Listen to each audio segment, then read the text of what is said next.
Speaker, the way we deal with animals in our care speaks volumes about our values. It's why every parent teaches their children the importance of caring for their pets.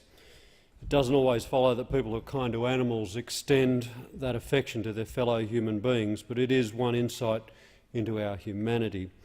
It's why I've expressed more than a little concern in this place and elsewhere over the treatment of livestock in the live export trade.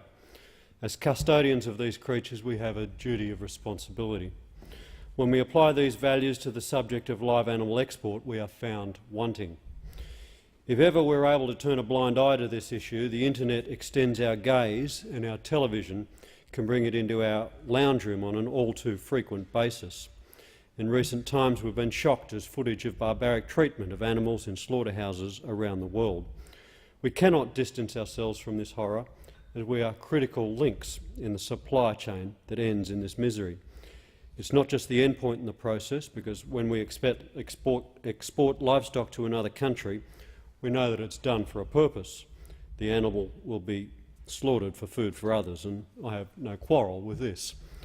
It's not just the end point in the process that should attract our concern. The transportation of distressed animals in crowded ships over long distances is accompanied by high mortality rates, which is also of deep concern. I believe that Australia will play an increasingly important role in the supply of food, including protein, to the growing, developing population of our region. This is one reason why we have to get the trade right. I want to see an end to the live export trade. I don't think that it's sustainable on humane grounds, and I think there are sound economic grounds for acting as well. We talk about value adding to our raw materials for national wealth. We should also look at the live export trade through the same prism. I believe that it's far better that we should be developing our meat export market on the basis of domestic slaughter and value adding. It's better for jobs and it's better for wealth generation that we do it this way. When I've raised this issue in Parliament in the past, I've been met with numerous arguments. I'm told we have a lack of infrastructure in the regions where we wish to export to, in particular refrigeration infrastructure. I'm told we no longer have export abattoirs in the regions where the cattle are raised and exported from. I'm told that the disruption of live export trade would have a significant impact on jobs and income for the businesses and workers involved. I do not lightly dismiss these arguments. They're not without merit, but they must be met. It is true that the lack of refrigeration, for example, in Indonesia is a barrier, but this will not always be the case. Indonesia is our most important regional neighbour and should be at the front of our economic and diplomatic planning. Indonesia is a rapidly developing country. It currently accounts for around 40% of our live export trade. Clearly it's significant, but it also has an avowed policy of reducing its reliance on our live exports. Self-sufficiency targets for beef have been set. We need to develop a plan which accounts for these changes and also acknowledges that the capacity and demand for box meat will expand. Quite simply, Deputy Speaker, we should be working with Indonesia as a trading partner to transform and expand our trade, including our trade of meat. Respectfully and without the shocks and surprises that sudden changes in policy bring to those relationships.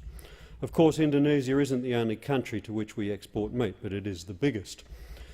Other countries where issues have been raised include Egypt, Pakistan, Malaysia, Mauritius, Kuwait and Israel. Over 100 countries are involved in the live export trade. I am proud to say that Australia has the strictest standards for the export of live animals of any country in the world. That is an achievement of this Labor government. But there is no doubt that there's been a breakdown in the trust the community has on this issue. Graphic evidence of far too many cases of animal abuse have shone a light on the dark side of the live export industry.